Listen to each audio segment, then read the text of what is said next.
Well, good morning. Happy Sabbath.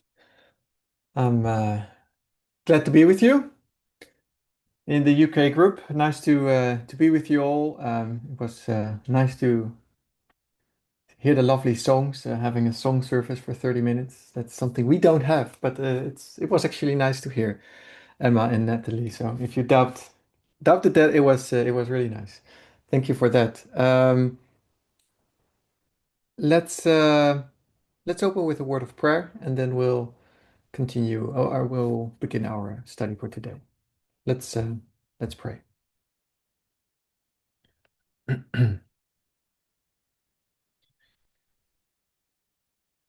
Dear Lord, dear God, we come before you, the beginning of this Sabbath morning worship, to thank you, Lord, for the beautiful week we had with behind us.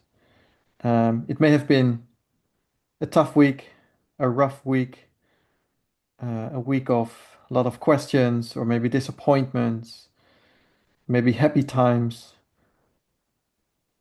Lord, at this day we come together as friends, uh, fellow worshippers of God, studying the Word, and leave everything behind, the sorrows of the week, the sorrows of the day. I pray that you help us to leave those things behind us and aside, that our minds will be capable of focusing on studying the Word of God, studying the times we're living in, and understanding you, your character, and your kingdom better. We pray that you bless us this hour as we study together, and I pray that we all will be benefited by it, that it may contribute to a better understanding of who you are and what you expect from us. I pray this in Jesus' name. Amen.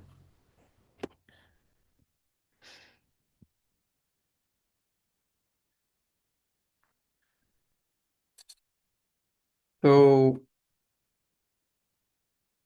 good morning again. Let me replace this bar somewhere else. Okay. Um, yes, I intend, but it's open for me to have one presentation. I think it would be good to have one presentation, but if there is many extra questions or we have additional subjects that come up, we can make it 2 hours. But at the moment, I had in mind to have one presentation. Um, I received two questions, and I think they're from one person. So I intended to address those and maybe add some additional thoughts to it. But if there's more questions that I didn't receive, please send them to me. But if you have questions during my presentation to clarify things, or you want me to clarify things or understand things better, feel free to interrupt me and ask your question. I'm not sure. Sometimes I have other screens before me, so I can't see raised hands. Only if you point me to it. But so please interrupt me, and then I'll either finish my point or I'll give the floor to you. Um, so there's two questions that I want to address. They're from, I think, from the same person. Um, and they are about the sixth and seventh kingdom, about the transition of what marks the transition of of the sixth kingdom towards the seventh kingdom. That's actually um, question two, and that's the question I actually want to start with. So question one is, um, how come that the throne is married to the good woman until January 2025, but the fornication already starts in July 2024? So that is a shorter version of the original question. So if I've not summarized it correctly, someone, the questioner can speak up. Arjan? But is yeah. Yeah. Okay. Sorry, can you write the question on the board, please? Yes, I will. Yes, I will. Yeah, okay. Yes. Um, um, so that was the summarized version. I will summarize it for the board in um, so how is the throne married to the good woman until January 25? I'll I'll cut the question into two sub-questions. Is it is the throne not interested until January 2025?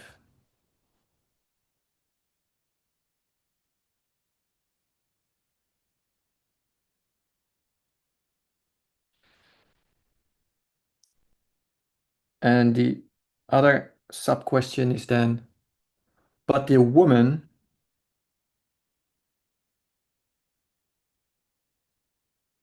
already flirts from July, question mark?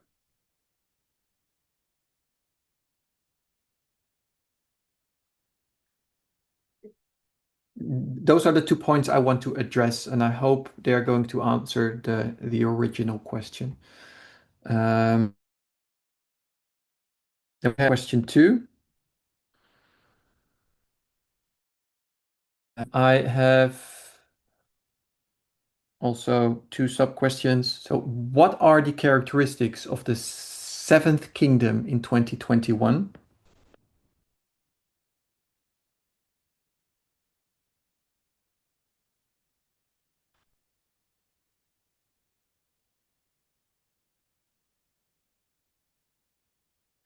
Of And the second question is, what makes the transition from the sixth to the seventh? These are the two questions I want to address.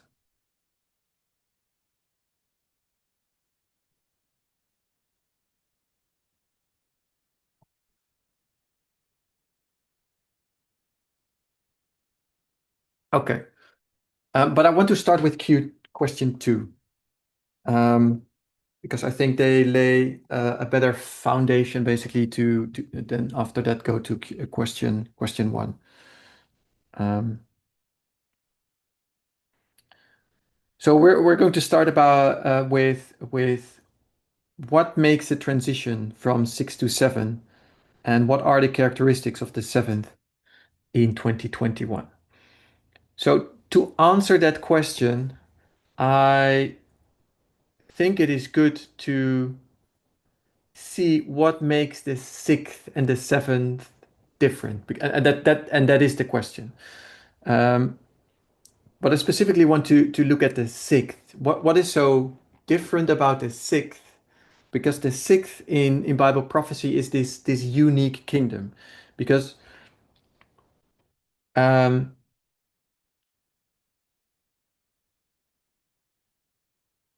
what is so special about the sixth? So if you go to Revelation 13, for example, we would say the sixth is this lamb that is among dragons. So you see dragons all over the place, and there's this one lamb. So this is how Revelation 13 describes the sixth kingdom, if I can say it that way. If you go to Revelation 17,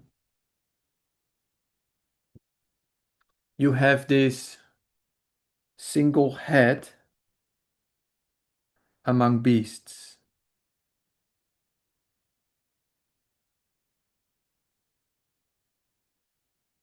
So those statements are studies in themselves to go into Revelation 17 and study that, but I just state them as a fact here, that if you go into Revelation 17 and you study it carefully, verse 10 and 11, I think, if you put those next to each other, um, you see that there is something special with the sixth kingdom. Five are fallen, one is, and the other is yet to come. Uh, there's a head. But the next verse says, but the beast will be dead. So there's beasts all over the place. And then suddenly the beast is not there in Revelation 17. So there's this single head among many beasts. And Revelation 13 describes it as a lamb among dragons. So there is something unique. There's something special with this sixth beast. All those other kingdoms are described as dragons or beasts. And this sixth kingdom is this lamb or is this single head. Um, so I'm going to state that this sixth kingdom is is is a good kingdom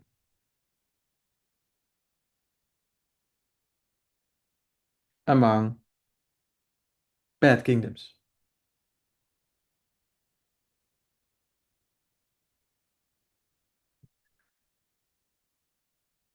And I think you can best see that in um, the Lamb version. So if you go to the Lamb, uh, if you go to the description that I just have here on the board, the Lamb describes this good characteristic of the sixth. I guess there's more ways to show that, but the sixth is a good kingdom among bad kingdoms. So what makes it good? That's the question then. So that's what makes the sixth good.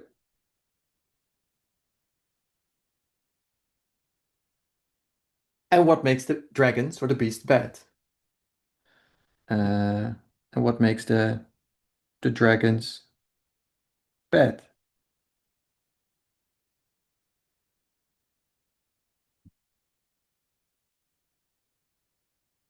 So those are studies in themselves as well, and I think they have been done in the past by the several speakers. Um, that if you go to Revelation 17, there's not one head. There is seven heads. So there's seven kingdoms because those heads, Revelation 17 says, are kings or kingdoms, and there are seven of them. So there's those seven kingdoms, and they all are represented by a head. So if I can do it this way,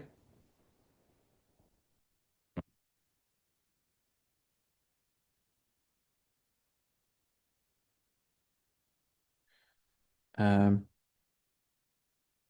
so there is this seven heads. There's a head.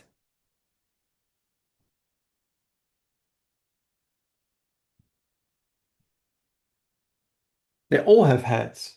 But the unique thing about the sixth is that it only has a head.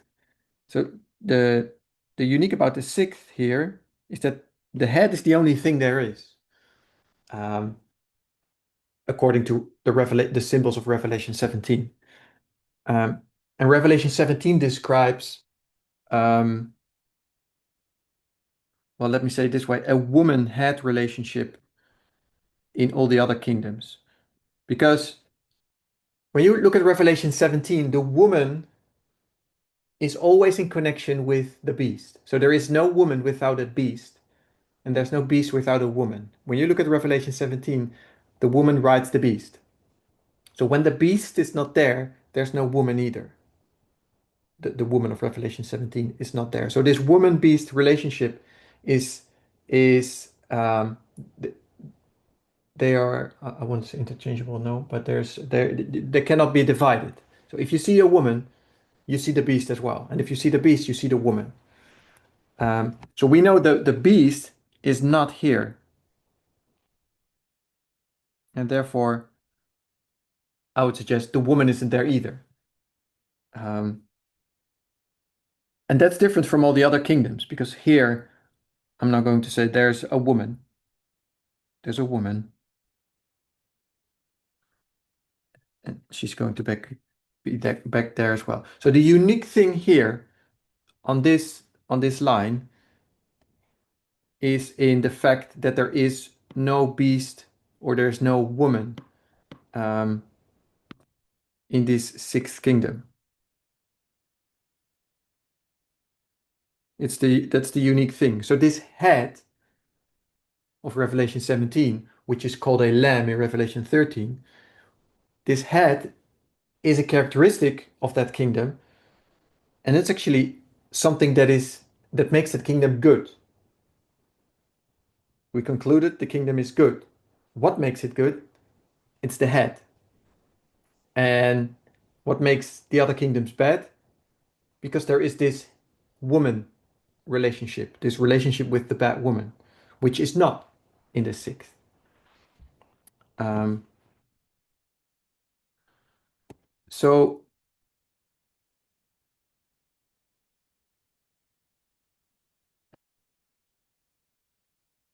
then we need to know, what is this head?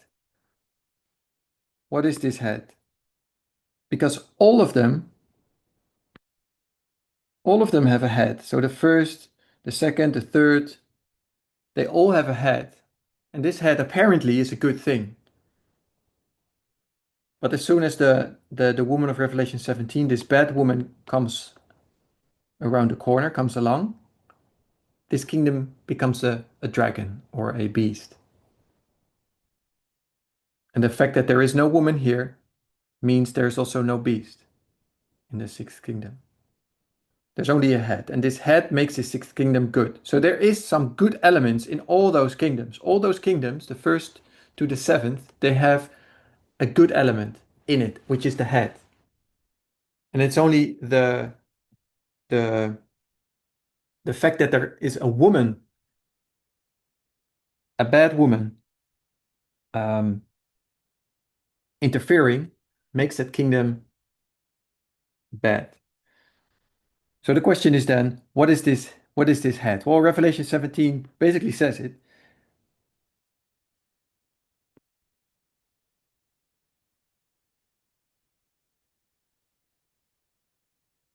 It's the king or the kingdom. It's it's there where the power is, because that's what the woman actually wants. If you look to Revelation 17, you see this struggle for power. You see the woman that wants to ride, wants to have control. It wants to control the beast. Um,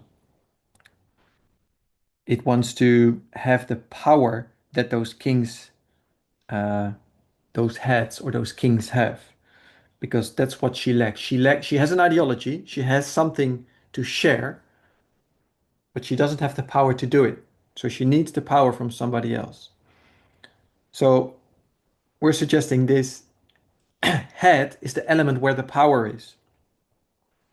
And it's as long as there is no woman having a bad woman having control over that power, this kingdom is represented as a good kingdom.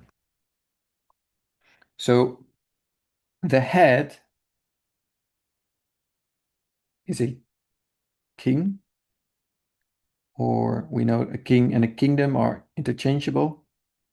A kingdom, I'm saying, is political power. Because today we didn't talk about king or kingdoms anymore. Maybe in the past it was this, you could say, the throne. This is where the power was, a political power.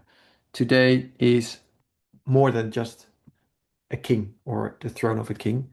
It is the political position for each country. Is that different? And we're looking at the United States in this case. The political power, it's an institution with political power. And if you boil it down to where is actually the power that the woman wants, it's not it's not political power. It's an institution of political power. An institution can be anything. Uh, but then we wonder, what is it that the woman wants to control? What power does she control to have basically a worldwide influence? We So that is the presidential, um, or the presidential seat, I wanted to say, but it's the presidency. It's the Oval Office. It's which is all an institution. So let's go back. Where did we start? We started with question two. What is so special? No, question two is what are the characteristics and what makes the transition from the sixth to the seventh? That's where I want to start with. And and from that question, I wanted to go to what makes the sixth kingdom so special, so different. So we looked at this and we say, yes, the sixth is a special kingdom. It is among beasts, it's among dragons. It is special. It's actually a good kingdom among all kind of bad kingdoms. So what makes it good, what makes it bad is where we're going. So we're saying, what is the head? This head is actually the characteristic that makes the sixth kingdom a good kingdom. It's this institution with political power, the power that the woman wants to control, but for some reason doesn't control in the sixth kingdom. The woman is not around, or she's not riding that uh, that political entity or this political institution. So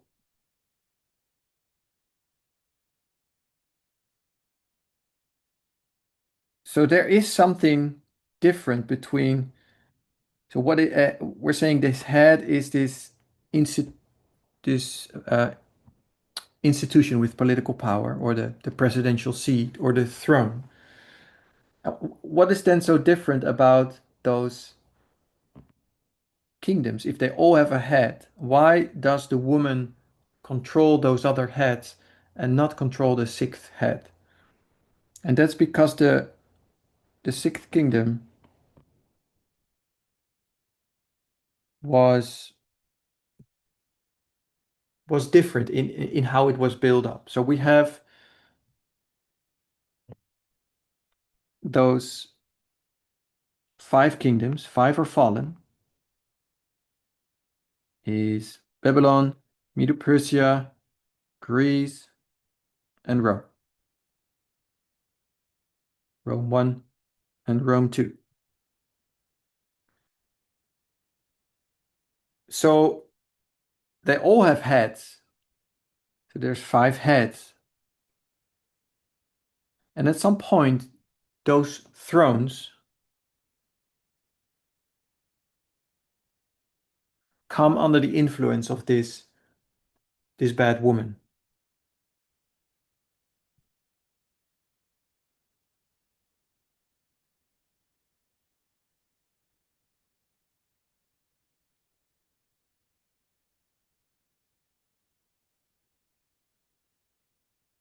The woman is after power.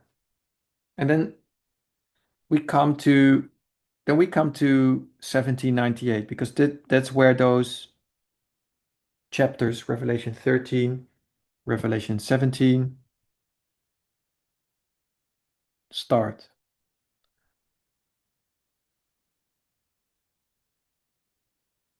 Revelation 13 and 17, they focus on 1798 because something happens there. So if we historically we look at that time period, we know that there is this enlightenment taking place in the French Revolution, the American Revolution.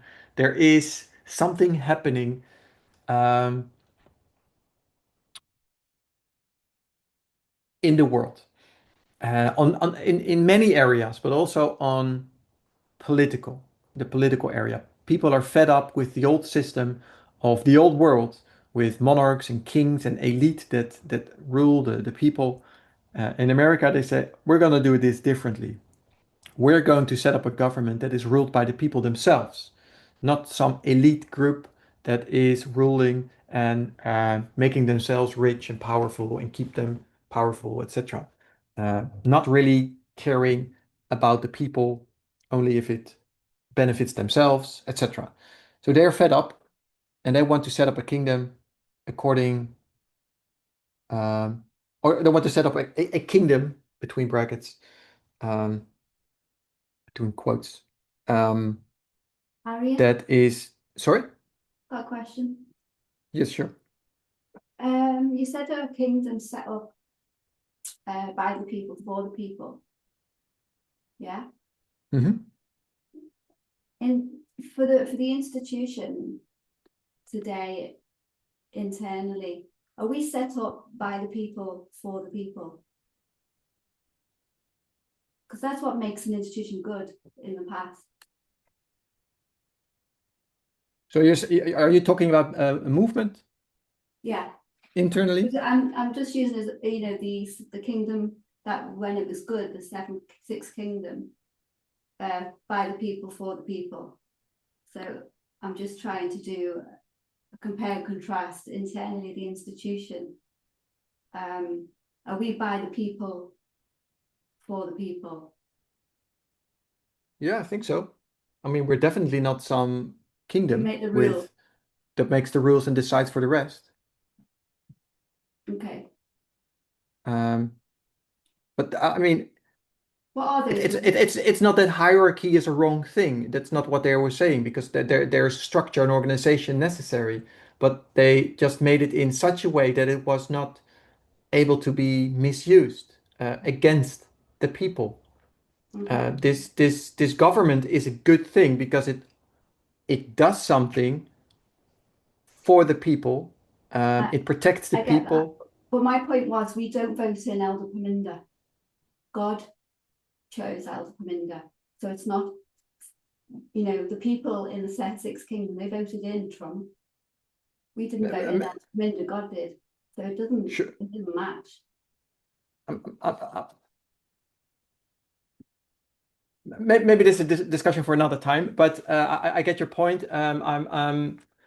Uh, the argument that God voted in Parminder is, we can talk about that maybe at some other time, but um, sure, I get your Any point, and leader, I just chose him, any elder leader in the movement. They weren't voted in by the people, or they were, well, some of them probably were, but let's talk about that's why I chose Elfman, because he was definitely voted in by God. I've heard it out of his own mouth. It was online, he said that live, not to me.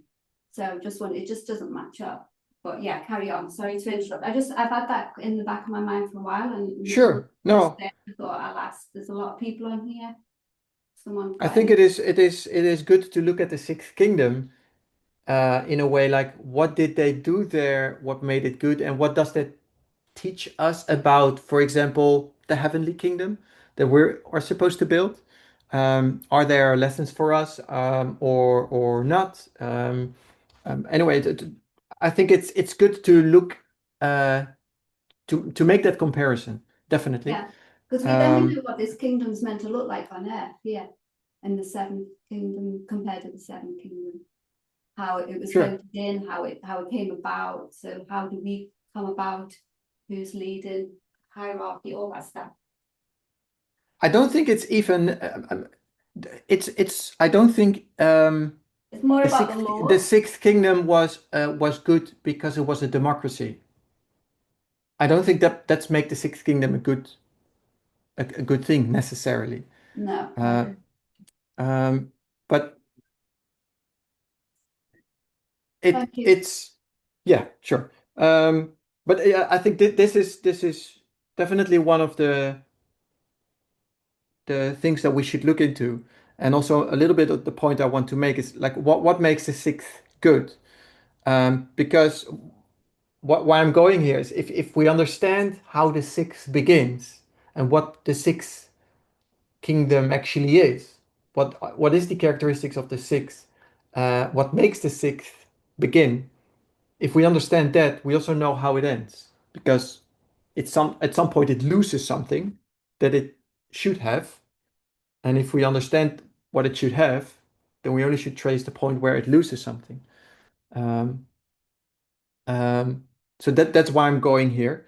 But definitely to making a parallel with, for example, the heavenly kingdom is something that we uh, should look at, definitely. Um, so I focused on 1798. because that's where Revelation 13 and 17 focus on. It's the time period of the Enlightenment. It's the time period where people uh, want to organize themselves rather than being controlled by elite. Um, so that's what they do in America by setting up this republic, this democratic republic, um, where they have several branches of power and they try to divide the power and checks and balances. They also give this presidential seat. You have Congress and the Senate, you have the judiciary. So you have those different branches that in the end need to check and control each other so that nobody is can rise up and have unilateral power. Um, and actually I found I looked into the the Federalist Papers. I don't know if you've heard of the Federalist Papers. It's a series of articles or letters of those founding people back in the day. Um, it's in the time period where the Constitution needs to be ratified. So they set up the Constitution, but it needs to be ratified by all those different states.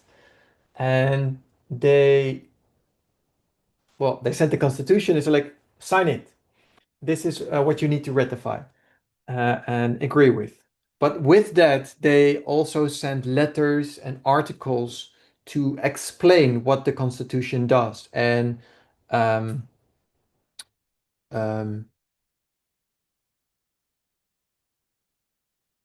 to give more arguments about why this is a good thing and also why they have decided to create this and etc. So it's a series of many articles and letters, and there's one particular it's the Federalist paper number, I think it's 51. It's yes, it's 51, and it is about how governments should keep itself in check. So that's the what this article is about. It's quite difficult English for me to read. It's like a 19th century English. Um, and it's on politics and it's well diff difficult for me to read. So I have a simplified version in front of me, and there were some um, just some things that I picked up while reading it that I found interesting. I just want to share that with you. Can I share this with you on screen? Let me think. Um, if I make this a screenshot. One second. See if I can share this with you.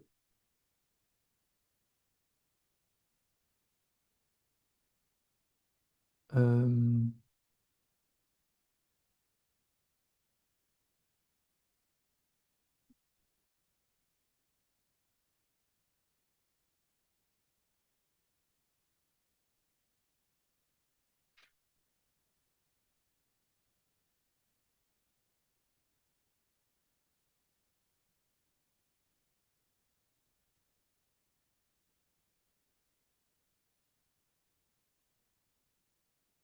can you see this on my?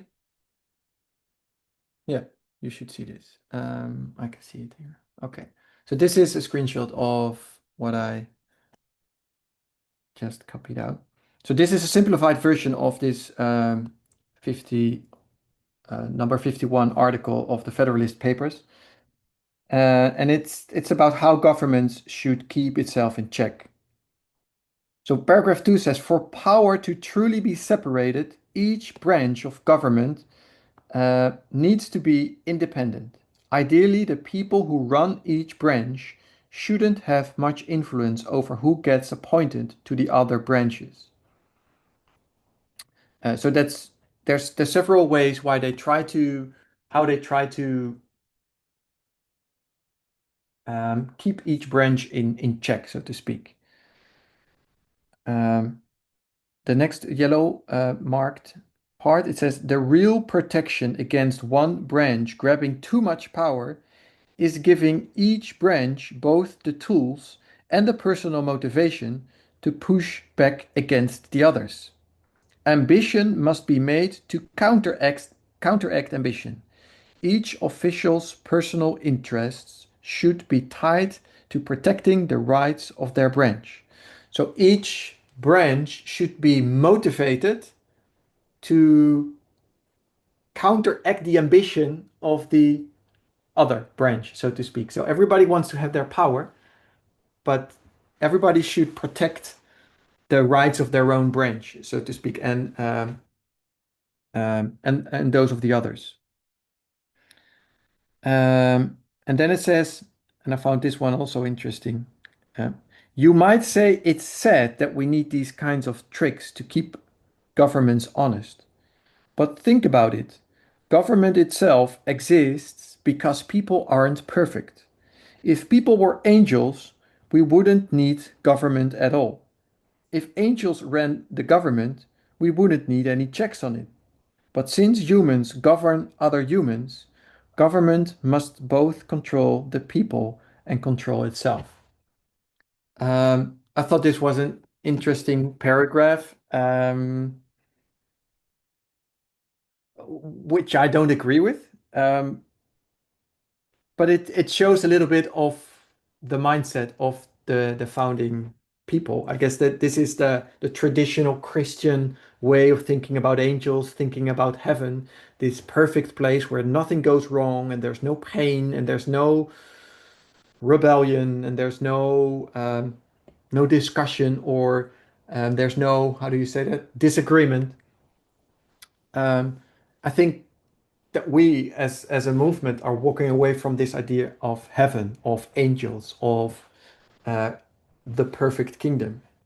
Because here it says in heaven, basically it says in heaven you don't need checks and balances.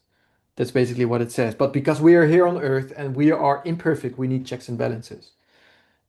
And I think this paragraph is actually very wrong. Um, because I think the whole purpose of us being here on earth is to understand what it is to have checks and balances, what it is to um, um, what a good government looks like. Because this head of Revelation 17, the head of Revelation 17, is is a good thing. It is a political institution with power that wants to do good for the people, but you need to protect that head. Um, and the six was very good in it to protect that head with rules and with laws to make sure this bad woman was not able to rise up. If you go back to heaven in the time period of Lucifer, we see the same thing happening. We see a throne. We see God as the good woman sitting on that throne, and a bad woman rises and says, "Hey, I have this different ideology, and I think that would work much better in this kingdom. I think I know better how to run this kingdom." And Lucifer goes around, influences angels, etc., and then goes into public, uh, goes to war, basically. The problem is that that throne, I think that's my understanding, that throne did not have proper protection. Um, and the protection that it needs is, first of all, I think, knowledge, understanding, and therefore uh, law, I guess, rules. And you can set up rules. I mean, God can set up rules themselves, and I guess they were, but they were never really understood and not fully understood. You know, I think Ellen White describes the angels as I don't know how she describes them, but how I understand the angels to be like they just follow God because that they love God, they love what they do. They never basically thought about something different. And then when something different pops up, they're suddenly confused and they wonder like, yeah, why are we actually doing this? And some go with Lucifer and some stick with God because they think like, well, I guess that's the safest place to be. But fully understanding, they didn't. And that's the whole purpose, I think, of these 6,000 years here on Earth is to first of all train the angels and the universe to see the consequences of the rise of this bad woman and the ideology of the bad woman, but also to train, I would say, gatekeepers to protect that throne for eternity. So that in the end, after the second coming, sin will never rise again. That there will never be a bad woman rising to the same degree as Lucifer. And there will always be discussion. There will always be people standing up and say like, hey, but why are we doing this? Can we not change this? But then there will be people and then there will be knowledge available to explain why that is a good idea or why that is not a good idea. And before that knowledge wasn't there. And so to, oh, my screen turned off. Um, um, so this paragraph about we need those checks and balances because we're on Earth here. I disagree with, but I found it interesting to read that here in these. Aryan, Yes, would you say like the knowledge was there in heaven, but it wasn't stress tested until Lucifer rebelled? yeah. So yes, but so it wasn't there. If Well, it was there, but it just wasn't stress tested, so no one saw it. But they yeah, didn't. but if so then my argument is then it's not there. If it's not stress tested, you never really fully understood it. Of course, there was some knowledge, but if it's not stress tested, and you can't You're not for it. explain, you can't explain if somebody stands up and say like, "Hey, I think this is a better way," and you can't explain why your way is better, then you don't fully understand it. So it was put there at Eden because that they knew before they took that bite. Do you know where it was? Do you know what I mean? The knowledge was there, given good or bad. That was just the beginning, isn't it? Sorry. Sure, sure, yeah, was the beginning of it, and Adam and Eve, yeah, knew about what took place in heaven. They decided still to do it, but also not have a full. They had enough knowledge to not do what they did, I guess, but um, they didn't have a perfect understanding of everything. I think that's what we've just studied in the past as well about they were blank sheets. They But they we needed. do. We have 6,000 years of history behind us, and we're no longer blank sheets, I guess. Anyway, so we're back at my notes. So yeah, I thought it was an interesting reading. Let me think if there was another paragraph. Um, oh yeah, there was another. There was on the next page. I'll read it. There was another paragraph in there what I thought was interesting. Um, Let me share it with you as well.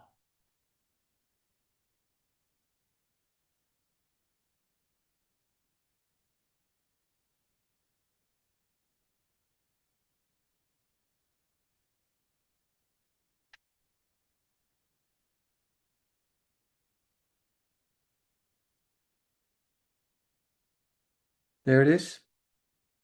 It says, in a democracy, the legislature, the Congress, tends to be the most powerful branch.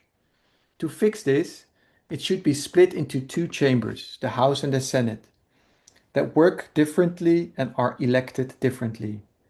The executive branch, the president, is weaker, so it needs extra tools, like the ability to veto legislation. So I found it interesting to see that they saw Congress to be the most powerful branch and the president the weaker one. And it needed some extra tools to get more power, like the veto. Um, and I think we've discussed that in other presentations um, Okay. of other speakers have dealt with the problems that rise with the presidential um, seat, the power that was given to the president, because it has veto power, for example. Um, but that veto power can be made undone by a two-third majority in Congress. So the Congress can still go forward with something even if the president has their veto. Um, so these are those checks and balances. But one of the things, and I think that was discussed in other presentations by other speakers, is those decrees that presidents can write. Um, that a president has the power to just make a decree by themselves um, without Congress. And they were meant for usually for temporal circumstances, for temporal issues, for emergencies. If you imagine it's 1798 in that time period for the cabinet to come together in Washington, it took sometimes 3 to 4 weeks for people to travel to Washington by horse or by carriage or um, so there's this example in the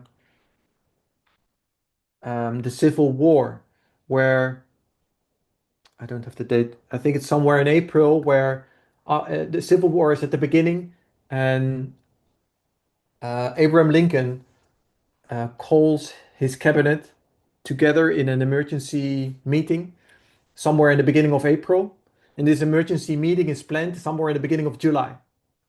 That's the dynamic of politics in that time period. An emergency meeting 11 weeks later. That it's today you have a Zoom meeting, you're there in 30 seconds together. It's wherever you are, wherever you're in the train, in the car, or in the office, you can meet anytime. And there they needed to travel for 11 weeks to be physically together, and then they could have a meeting. And in the meantime, the president ruled by decree. So the president needed those decrees, the ability, the power to create decrees in times of emergencies. And we see now that we're living in different times, and those decrees actually should not be there or should be limited because we're living in a completely different world and a completely different time period. Um, so yeah, anyway, so we see, and we've discussed that before, that America has not been adjusted to the time we're living in. Like the whole setup of the government, of Congress and the Senate, it was all built in this um, what's the word? In this society that holds slaves. Uh, that having slaves, so many slaves, was an advantage for the South and was a disadvantage for the North. So they tried to fix that in how they built Congress and the Senate. But we're still dealing with that effect, and America has never adjusted their system to the new time period. And I think that's one of the reasons why America or the Sixth Kingdom is now uh, falling or fell. Um, but Arjan, before we go there, yeah, sorry. it's Raymond here. Hi. Do they? I'm just curious. Do they sort of explain in the paper why they saw the executive branch as being weaker? And if not, do you have any ideas of why they saw it as being weaker than Congress? Mm, you see. No, it's not in this particular letter. So it's many. So I didn't read everything of it, but it's let me here it is. The paragraph contain or the next paragraph says a total veto might sound like the right tool for the president, but it could be misused. Maybe a partial connection between the weaker branches is enough to help them protect themselves. So no, I don't think it explains it here, at least not here. Why Congress is more powerful? Do you think it's just a Be- numbers game? There's a few hundred people in Congress versus like, so a president in the executive branch, or I think it's more their role because their role is to create law, and the president is can't make law basically. Um, of course, you have those decrees which were meant to be temporal solutions in emergencies, but I think that the element of to be able to make law, if you have the majority or what's it called, supermajority in Congress, basically you can do anything in the United States. So it's a very powerful uh, institution. Yeah, of course, you have this. So that's why they made two houses. Now you have the House and the Senate. So if you have a supermajority in the House, then you still have the Senate to deal with. So it no, the short answer is no. I don't know. Um, I was at first I was surprised too. I was like, oh yeah, that's an interesting view. Um, so it made me think as well, and I don't have like a clear answer to it, but my answer to it for myself was law, that they were able to make are able to make and create law, um, and the president can veto it, but Congress can ignore veto as well. So, um, but I'm open to any other suggestions of why that is the case. I guess in the end, they they gave the president more power to make it more balanced. So I guess in the end, in their understanding, all branches were equally powerful. But to have just the presidential seat as a single thing without veto and without um, the the the power to write decrees, the president isn't so powerful. The only thing it can do is write do how do you sign laws. So it made it more powerful to give it a veto, to give it decree power to write decrees. So in the end, it was, I guess, considered to be equally divided. thank you so much. Yep.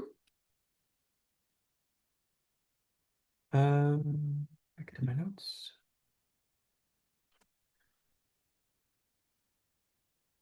So 1798 is the time period we look to. What I said, the time period of the American Revolution, the French Revolution, the Enlightenment. People start to think differently about politics. And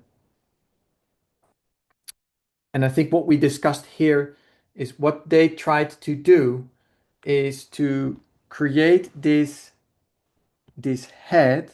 So I'm calling it a head here, is a throne.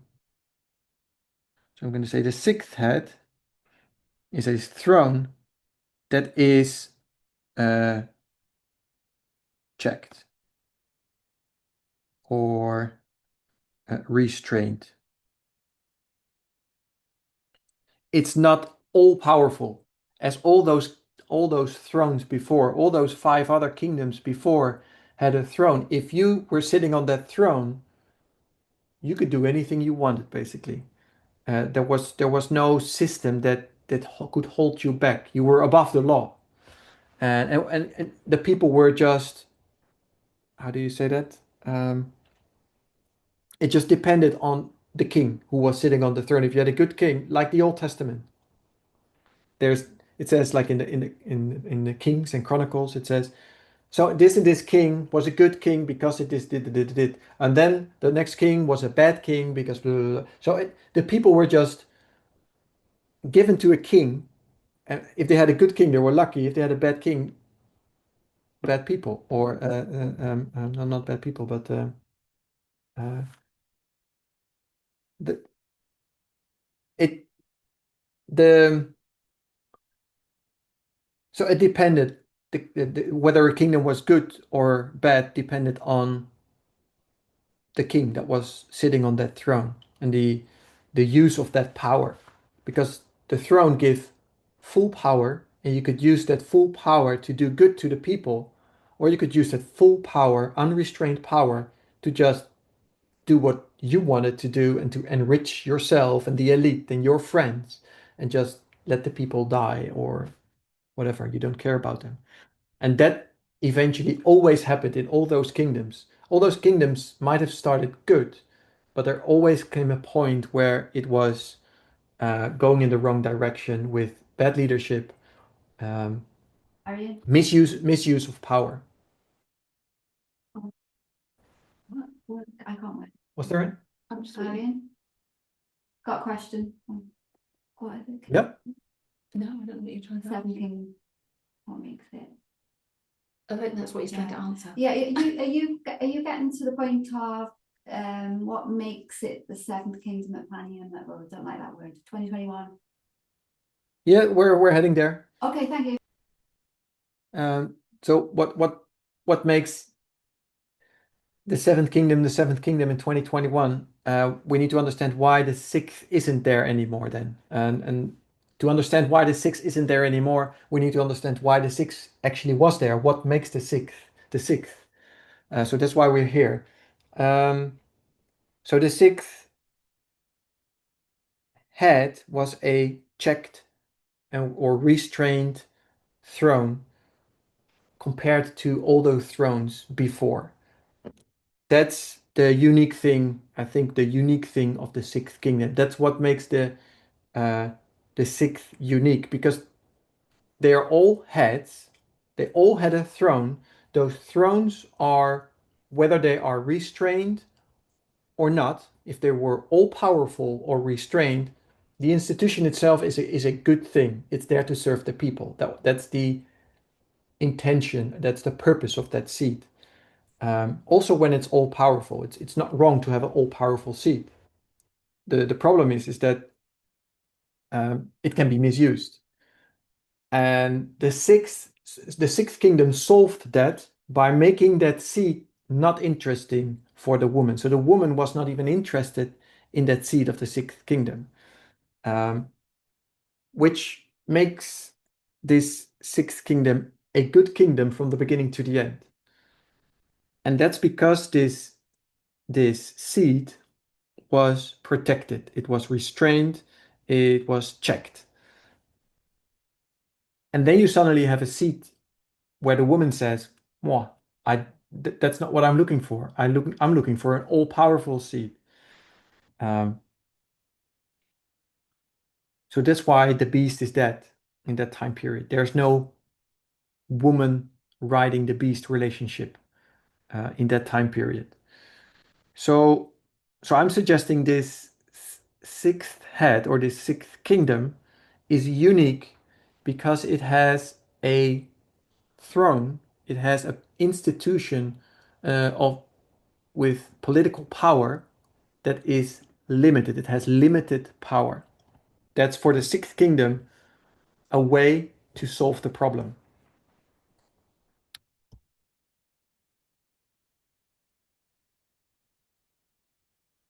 So if that's so, we also should understand what makes the sixth kingdom comes to its end. Um, if this is what makes the sixth kingdom rise and makes it unique, what needs to happen if it is a checked and restrained throne, if that's what makes it rise, then what makes it fall?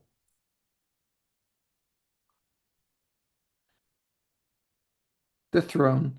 It makes it fall when the throne is no longer checked or restrained.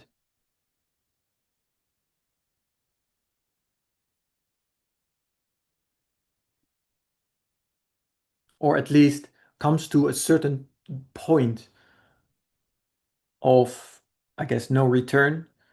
The sixth kingdom comes to a point where this throne, it's a process. So it's not like one little thing and suddenly it loses it. It's every all the waymarks that we have are not just like single things. It's always a process. There's a beginning. There's this, you could call it an agitation of that waymark. There's this development, and that leads you to some point. So if we go to 1989, the end of the sixth kingdom, we're going to look at it. So I don't have certain events necessarily to mark, but I think some of them have been discussed with that in this time period, we see that Congress is giving more and more power to the president or to the presidential office. It already has those veto, and it has those ability to have to write decrees, and more you see that, for example, 9/11 is, I think, a waymark that we can look at and say, like, this is where the United States starts, or the Seventh Kingdom really starts to. Um, this is where Congress and the Senate say, like, okay, this is an emergency. We need to act fast. The president can do this, can decide for themselves. We're going to do this or we're going to do that, and laws were put in place that changed many. Um, what's this famous law, which I forgot the name of this intelligence to Patriot. Patriot the Act. the Patriot Act. Those kinds of laws were put in place, and I think that, I guess that's not the only one, but that directly or indirectly gave the ability to the president to do things that I wasn't able to do before, and that was all done for a good reason, because the Senate and Congress decided, well, we need to protect our people against terrorists. So now we can put people in jail, or we can even without any proper process, or the president can decide this, or the president can decide to go into war, etc. It's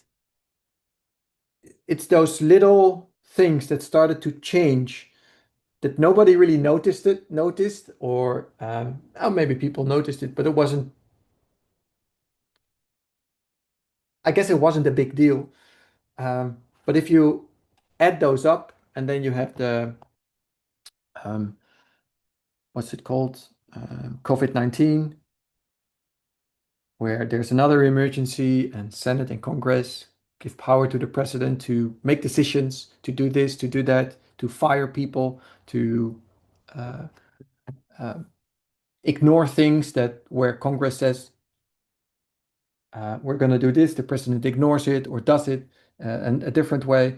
There are things happening where the president is using power that it either already had, but it starts to misuse it, or it receives more power because of emergencies. Um, so then the question is, what marks 2021 as as the turning point from going from the 6th to the 7th. So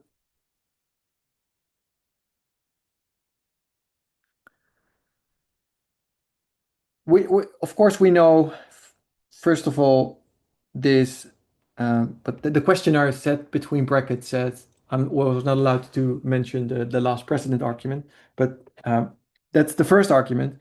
It's the last president. Donald Trump was the last president. But it still doesn't tell you why. Why? What is it that ends the sixth kingdom? So I don't have like this one thing, or they changed the law, or they um, but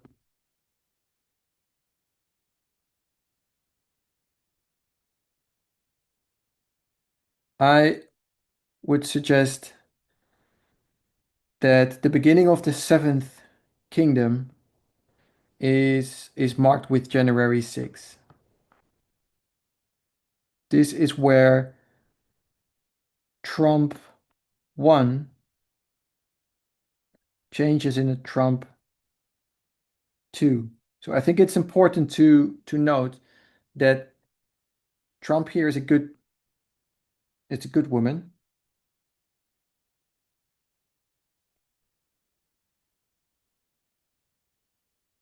And here a bad woman. But I want to state that the good woman doesn't become a bad woman. So it's not a good woman that becomes a bad woman. It's Trump 1 is a different person than Trump 2. So there's a good woman and there's a bad woman. So that's I wanted to state that. So I think January 6th marks the point. If I have to select a date, it will be January 6th. But it's not the event itself necessarily. It's this whole time period around it, with the loss of the election, denying that it's losing, trying to overthrow the government by force. This is where you can see where Donald Trump, that tried to play by the rules during the first term, starts to become a player that is not going to play by the rules anymore. He tried to fit in the first term, to fit in the system, so to speak, work with the system, etc. And now it um, starts to we see the beginning of a different mind, so to speak. So Trump 2. So now there is a Trump 2 that is going to not going to fit in the system anymore. Somebody? Yeah, I was just thinking, we say that the seventh kingdom starts off good. It doesn't look good with January 6th or Trump 2. Trump was so He was- true. I know he's not the president, but you're saying Trump is a seventh nobody kingdom. here. So yes, no, I understand that, but you're saying the seven kingdoms at Panium there. Yes. The kingdom starts off good. So we saying that Biden's the good in that time period. Okay. Yes. But I think, can I just summarize what you said just previously? You're showing that the characteristic of the sixth that makes it good, or not makes it good, makes it the sixth. Sorry, let's leave good or bad. Makes it the sixth is the fact that it has checks and balances on this throne. Slowly through this history, those checks and balances get eroded. And by the time you get to 21, we're saying they've pretty much been eroded, and January 6th shows the erosion or something. I don't know. So that the marking from 6th to 7th is the erosion of those checks and balances. But I think the struggle perhaps Natalie's having maybe is that they're bad. It's bad. None of it's good. But you said before that having unlimited power on the throne isn't necessarily bad if people use it for good. So we can see perhaps in this 7th, is that what you're saying, that the checks and balances have been eroded? Biden is now using them for good, but they've been eroded. And that's what marks the change from 6th to 7th, is that erosion of those checks and balances. So even though in this 7th now, they're still being used for good, the minute Trump gets in, he's going to use them for bad. And we see his rise with that's what you're marking there with January 6th. We see that The agitation. I guess the creation of the bad woman has now happened to take that throne later, to take the 7th later. Yes, and I guess that's why it is so difficult to see, perhaps, is because you go from good to good. Yeah. And we've always Because said the 7th is bad. Yes. I mean, I put here bad, but that is only Trump. Yeah, So that's this not the this kingdom. that's not the kingdom. That's Yes. meant to be good. Yes, yeah. So it's a good kingdom. And it's still a good kingdom. Good kingdom, and there's still a good kingdom here as well. But here the woman, now this bad here is only referring to Trump, to the woman that starts to play a role. It's a nobody still. It doesn't ride the beast. There's no power that she has, but now she starts to. I guess she starts to flirt with the throne. The throne doesn't know yet, but she's very interested in that throne because now she starts to see, like, okay, if I have this, I can use this seat with my bad ideology and do whatever I want.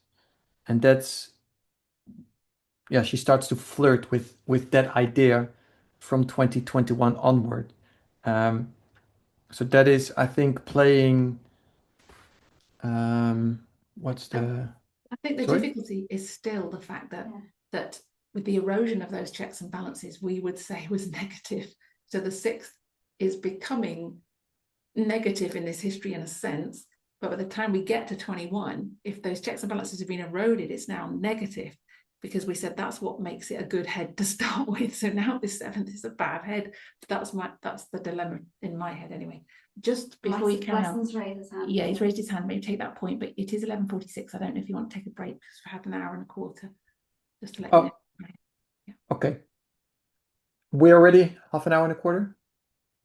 Sorry, we're already what? An hour and a An hour and a quarter. quarter, yeah. An hour and a, oh, we're already there. Okay. Yeah, then I guess it would be good to do a break. Was there a hand Yeah, raised? I Blessing heard. had his hand up. Blessing? Take Blessing's. Blessing?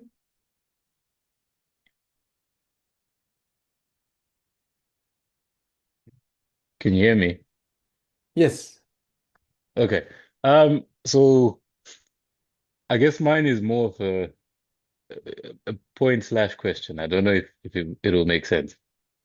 But we've got two, I'll call them major crises in that face the American political system in 9/11 and January 6th. And I think there's similarities between the two, even though the players are different. So one is an Islamic terror group, one I'll just say is a domestic terror group. But you've got a crisis that the American political system is faced with. And the crisis itself isn't the response, but basically requires a response, if you get what I'm saying. And I think the way America responded to 9/11 was different to the way that America responded to January 6th. So we know we basically Congress was the driver of the response. I know the executive branch was involved, but Congress was the driver to the response to the 9/11 attacks, and it was I'll just say consensus-based response. So Democrats, Republicans, they all agreed in this process. The January 6th situation was different because the American political system responded in a clearly polarized, divided way. There was no consensus position on how to address that situation. So I guess my question slash point is, could what we are looking for when we basically mark the start of an era be the event and not so much the response? I don't know if that makes sense. Because America changed its laws after 9/11 but we mark 9/11 as the event. So I'm saying America responded to January 6th after January 6th, but we seem to be marking January 6th as the event. Does my question make sense? Yes, yes, I get your point. And I guess that's also why I was saying it's not so much about January 6th, but if I have to point to a waymark or a point, then it would be that one. But yes, good point. So okay, no, I'll leave it here because of time. I guess we go for the break. But no, I think I like your input. Thank you. Sorry, I don't know how long you want after the break, Arjan, and we don't have to have a break because we do marathons in the UK. But Oh, okay. how long would you need to finish I guess, without interruptions, perhaps? Yeah, well, I feel like I'm not anywhere actually. You've answered kind of the question from the beginning. Yeah, in the beginning, yeah. So I think I dealt with the first. Then I'll go for the second one. No, I'm fine with continuing. Okay, so we just, is everyone okay to go for another half hour, 20 minutes? What's the? Yeah. Dear Lord, we thank you for the time we could spend together.